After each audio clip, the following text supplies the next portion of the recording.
What's going on, Pathways Church? I'm Jake Collins, your middle school pastor, and I'm so excited to join you for this week's Daily Dose. This week, we're answering the question, is the Bible boring? We're saying with confidence that the answer is no.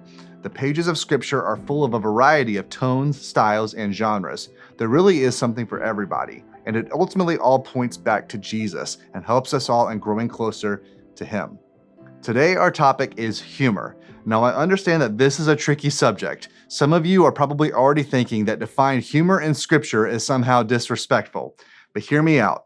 I'm not saying that any of the main ideas in the Bible are inherently funny. Yes, God deserves our reverence. Yes, sin is a big deal. Yes, the brokenness of humanity should break our hearts. But there are moments within the pages of Scripture that at least deserve a slight if we approach them with an open mind. We're not talking about silly, slapstick, or hurtful humor, just situational things that might surprise you. Take, for example, the classic story of Jesus feeding the 5,000. If we look at Mark's version of the context, we can find a great example of humor.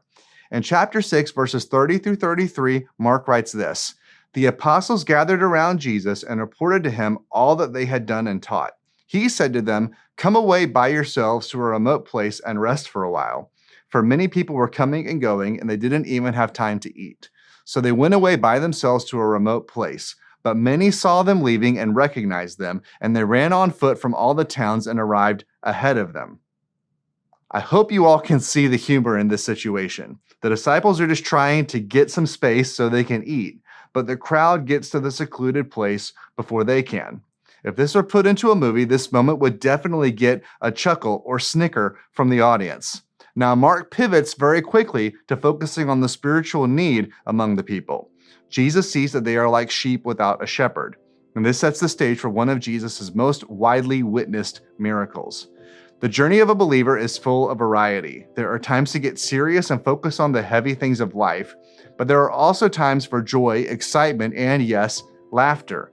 The writer of Ecclesiastes tells us that there is a time for everything, and this includes a time to laugh. That's all for today. Join me back here tomorrow as we wrap up this week on Daily Dose.